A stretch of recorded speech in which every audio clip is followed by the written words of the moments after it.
I am certain that everyone has heard of the massive popularity that online video games have garnered over the past decade. They come in multiple formats and have different gameplays. Some examples would be RPG, short of role-playing games, PvP, console, MMOs, PvFs, and more. In 2020, the global gaming audience has spent an estimated amount of 54 billion US dollars on added in-game content being virtual items or currencies. In 2020, the global online gaming market is expected to earn around $21.1 billion in revenue, representing a total of 21.9% increase over the previous year. The global COVID-19 outbreak, which compelled many individuals to stay at home and resort to digital outlets for amusement and use ways to connect with others, contributed to this increase. There are currently an estimated 1 billion online gamers globally.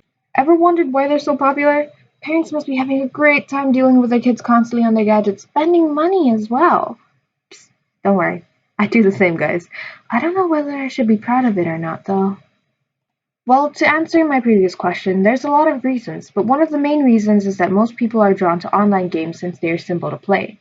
This means you'll be good to go with your console or phone. Others could be that a game is visually appealing, or has simple and complex gameplays, and more. But why they make so much money from in-game purchases, that's another thing, and that other thing is the main focus of the video today. Psychological mechanics in games are one of, if not the driving factors in games that urge players to spend money. Let's take one of the hottest games at the moment to see this take for ourselves. Genshin Impact. Heard of it? Pretty sure you have, because despite this game only being made at the end of 2020, it has become extremely popular. I play this game on a daily basis. Don't tell anyone, I've been checking in every day for almost a year. Within its first 2 months on the market in 2020, Genshin Impact swept the video game industry by storm, attracting a big player base and generating approximately $400 million in sales.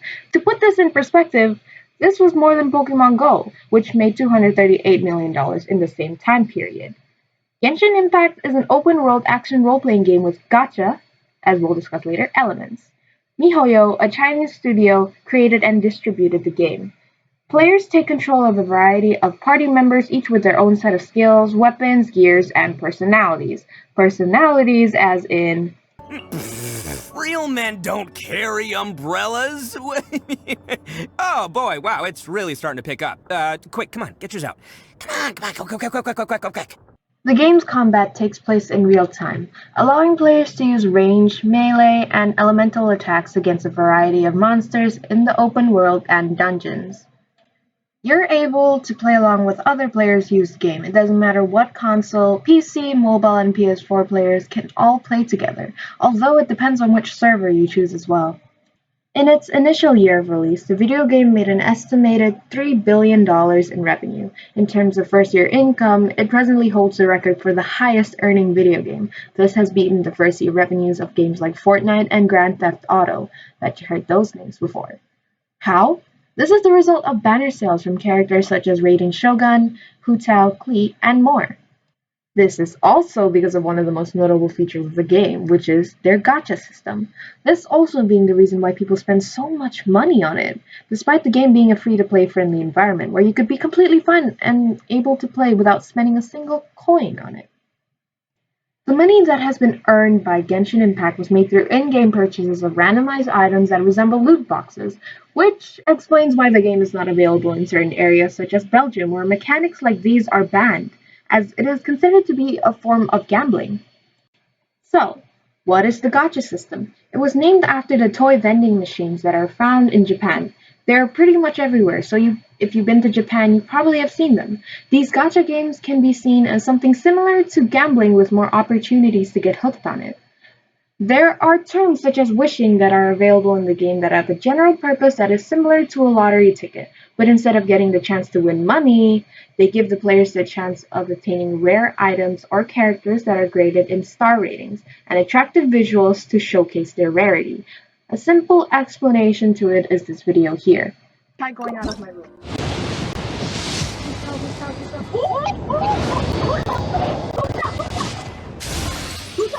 Please laugh.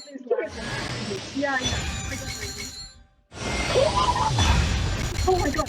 I was sick.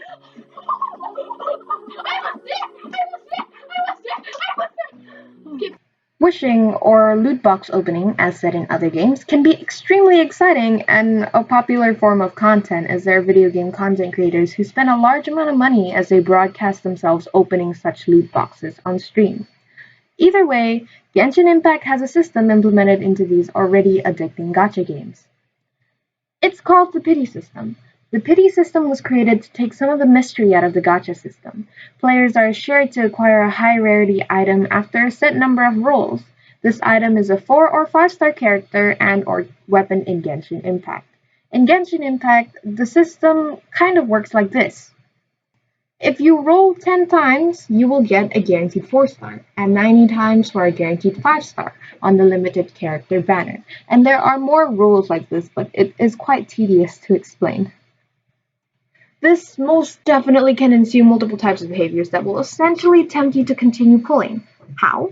Well, let's give you an example. It's really simple. So, you're at your ninth pull, but you haven't gotten anything. You know your next pull is going to be a guaranteed 4-star, so it's only normal for you to assume, just this once. It's already going to happen anyways. And you click the wish button to get what you want. This thought process also comes along with larger numbers, where you're at your 70s and you just need 20 more but you have no more currency, so you go, oh, I don't have any. Well, this character is limited, they're gonna go away. I'll just spend a little bit of money. Well, newsflash, this occurrence happens so often that it does not amount to only a little bit of money. So, why does this happen? There are psychological theories that support this idea. To introduce it to you, there's the first gambler's fallacy. The gambler's fallacy, also known as the Monte Carlo fallacy, arises when a person incorrectly believes that the outcome of a previous event or a series of events makes a random occurrence less probable or more likely to occur. The gambler's fallacy arises from our predisposition to believe that if a random occurrence has happened many times before, it will happen more or less frequently in the future. We frequently use small samples of data to reflect or speak for the wider population from which they are collected, which is known as the rule of small numbers. This issue is described as insensitivity to sample size by renowned psychologists Amos Tversky and Daniel Kahneman. The representative's heuristics, according to Tversky and Kahneman, is to blame for our insensitivity to sample size. Heuristics are mental shortcuts that our brain uses to assist us in making quick decisions. We frequently judge the possibility of something happening based on how similar it is to previous experiences, according to this heuristic. Many of these games use the pity system to try to solidify this concept. In general, like mentioned before, the pity system works by guaranteeing players certain results if they haven't achieved anything particularly valuable. What occurs is that those who merely wanted to try their luck with a few free chances find up spending more time trying their luck again, and some even pay money on these chances. And as chance fails them, their optimism that they will receive what they desire grows stronger, bolstered by the belief that if they are all out of luck, the pity system will save them at some time. They don't know how much money and time they spent because they insist on believing that they'll obtain what they need eventually. There are similar stories about YouTubers losing thousands of dollars just to get the character they want. You could see this happening to famous streamers like Toronto, Dish, and Tash, you name it. Some of them have explained how they knew the game was exploiting them, yet have made no effort to stop spending and playing the game in general. The most compelling kinds of gambling structures have to do with different rhythms of payouts. Frank Lotz, a professor, game designer, and poker aficionado, has mentioned in reference to the psychological theory called intermittent rewards. So why are they doing this? If people are aware of how much money they're being milked off of by the game, why do they keep spending? The truth is that we love receiving rewards and we enjoy them even more when they come against all odds. Dopamine, a neurotransmitter found in our brain, is activated when we receive a reward. This appetitive and consumptive behavior is induced by dopamine, and in this situation, the behavior is aimed at prospective winnings. Dopamine is responsible for that sensation of pleasure and desire that motivates most people to pursue their goals. This is supported by psychology theory teacher Miss Anastasia Anindita, whom I have interviewed regarding this matter. Feeling of winning, actually, if you feel something fun or like happy, such as winning, yeah, winning gives you, if you win, you get a reward, right? If Yeah. you win, you will get a reward. And then actually, in our brain, there is an area of the brain called the reward reward pathway.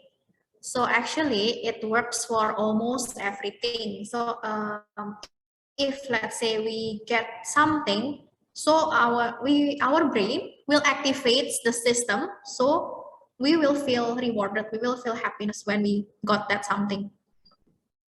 Nah, Yeah. and then okay, so because your brain is activated, so actually like your brain experience, okay, this is rewarding, like the feeling of being rewarded is actually fun. So the brain will crave more and more. Okay, and then Yeah. the brain, it will releases like such as hormones, like to actually makes you feel good, and then also like neurotransmitters to make you feel good. So yeah, actually like the body, and then the brain, technically it tricks your mind. So so like they crave more and more, and then actually like after sometimes, if let's say if you get a lot of things, or like if let's say you get the things like 5 times, or if your brain is rewarded too many times, then like the reward pathway itself, it can become desensitized. Oh, Yeah, so okay. you will build tolerance. You will build tolerance over that, and then therefore you gamble more because you want to win more. As Miss Dita has stated, this gacha game is like an addiction. There are multiple reasons why they're so popular, but the addiction is one of the main three reasons for it. As like every other, gacha game addictions can formulate habits which promotes the players to log in every day to claim a set of reward, which in turn may become a part of a player's everyday routine that grants a sense of attachment to this habit. The cost-sunk fallacy can be considered as another reason why they're so popular. With more time, money, and effort used on a game, it is harder to quit as there tends to be a belief that the item that everyone is vying for is only one loot box away. That would definitely accompany every large amount of fails. This also comes hand in hand with the gambler's fallacy as discussed before. Now, coming back to the game for the final reason, it's the way they market and advertise the game in general. They contain unique characters and movesets. The game goes out of its way with their mechanics to tempt players to buy new and flashy virtual items despite being able to play the game and all of its events without spending any money at all. You can be a happy-go-lucky wind god that has a tragic past, the head of the funeral parlor who wields fire and uses a polearm, or you can be so much more. Exorcist, pirate, commander of a clan, just name it.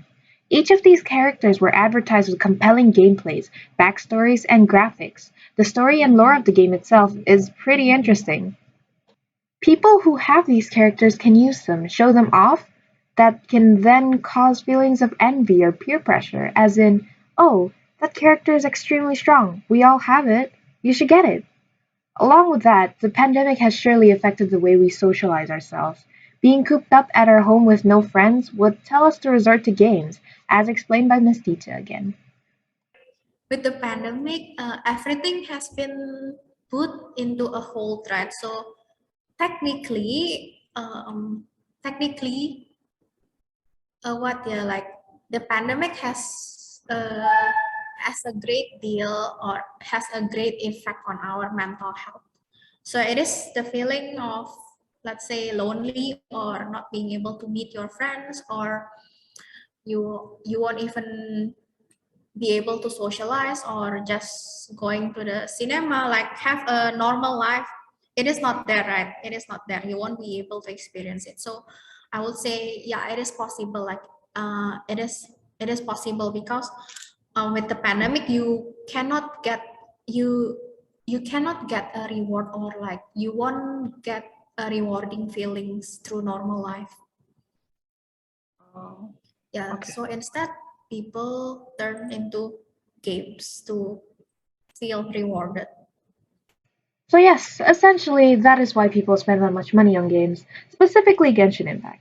Now, I can't guarantee you a way to stop it immediately, and I will definitely not force you to stop playing it, because I play this game. But there are reminders to keep notice of while playing this dangerously addictive, yet fun game. First of all, you don't need to attain every single character out there. Knowing that there are 4 members per party, you can switch it out and such based on what you want and how you like to play. You don't need to feel getting the character because other people have it is your top priority. And also, if you needed to know, I didn't even start out with 5-star characters or super rare characters. I didn't get my first one until I finished all of the main story quests during the 1.4 patch. Patience is a virtue. And most importantly, be able to understand yourself and your mental state, your psychology before starting a game, knowing it is notoriously addictive. And make sure you'll be able to control yourself. So don't let yourself get lost in the world of gacha games or addictions in general. And that is all I have to have. And thank you for listening or staying with me for this much of the video. There's a survey down in the description that I would really appreciate if you filled in because this is for a personal project and I wanted to know if you guys understood what I have been trying to say here. So that is all. Thank you. You can subscribe. You don't need to, but that's it. Goodbye.